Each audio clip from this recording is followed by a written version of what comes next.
Olá, meus amores do quarto ano, sejam todos bem-vindos a mais uma videoaula de Geografia. Professora Neta aqui com vocês, do Instituto Educacional São José. Então, se posicione aí, gente, na sua casa. Vamos prestar bastante atenção, que é o último conteúdo que vamos trabalhar de Geografia. Qual é o assunto, professora? Hoje nós vamos falar sobre a hidrografia, tá? Tanto no livro do Farias Brito, quanto no livro do Piauí. Esse assunto tem nos dois livros de vocês, ok?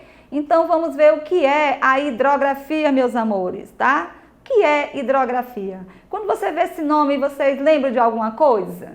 Do que fala esse assunto? Olha que vocês já viram esse assunto em séries anteriores. Hidrografia. Meus amores, hidrografia é tudo referente à água, tá? É o ramo da geografia física, que estuda as águas. Essas águas podem ser todas as águas do planeta, dos rios, dos mares, oceanos, lagos, geleiras, né? A água que fica também no subsolo, água da atmosfera, ou seja, toda a água. Então, nós vamos estudar sobre a água, tá? E para iniciar, nós vamos ver o que é um rio. Alguém sabe me dizer o que é um rio? Se vamos falar de água, né? Rio, não tem como deixar esse conteúdo, esse assunto do rio para trás, tá? Então, o que é um rio? É um curso, meus amores, natural de água, tá? E o rio, ele é formado por 5 partes. Vamos conhecer as partes que formam um rio?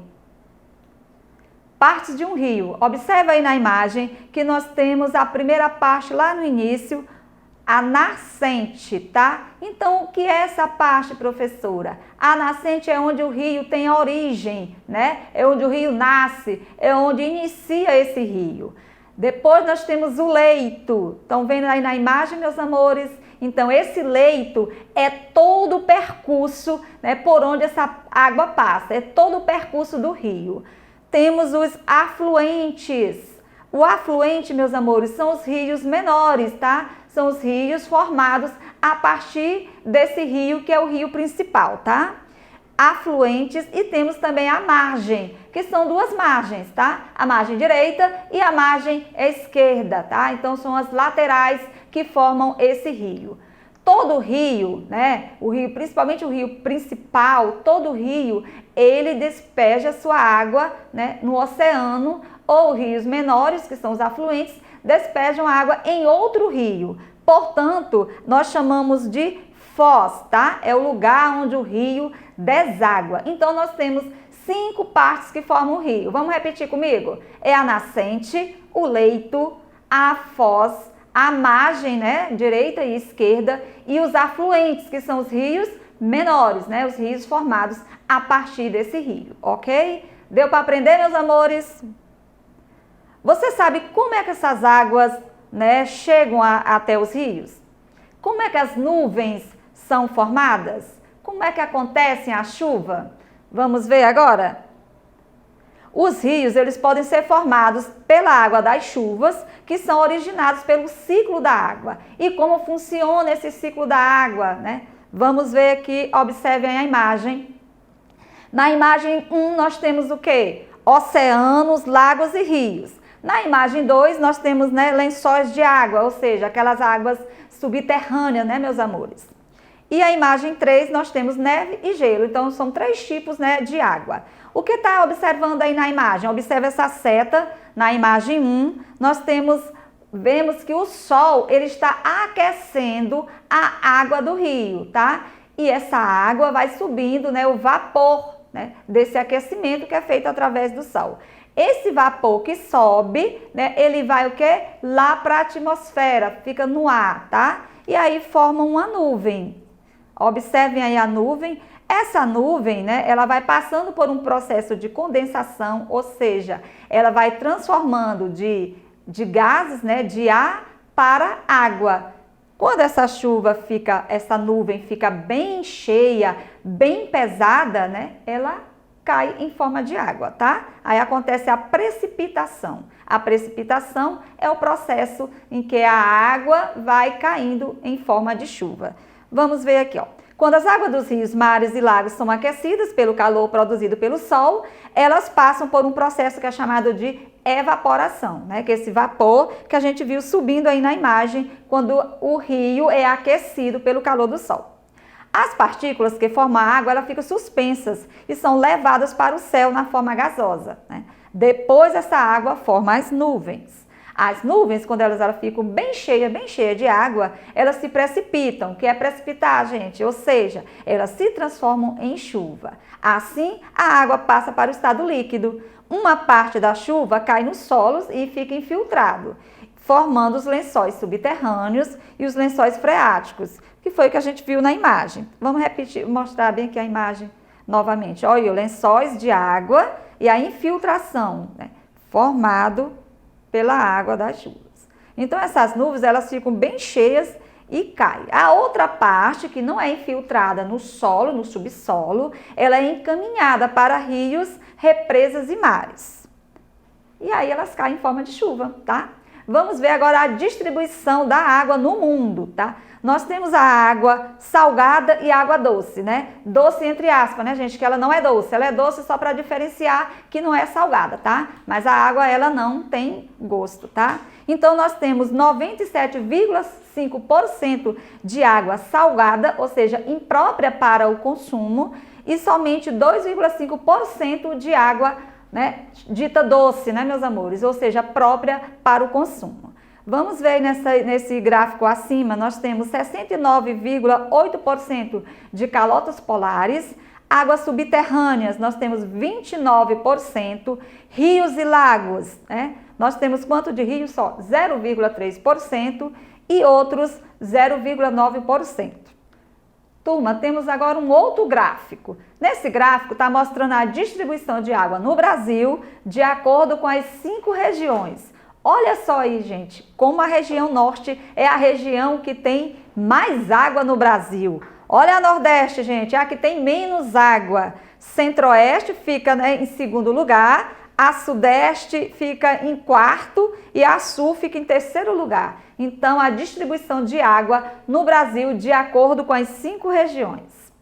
Vamos ver agora as bacias hidrográficas do Brasil.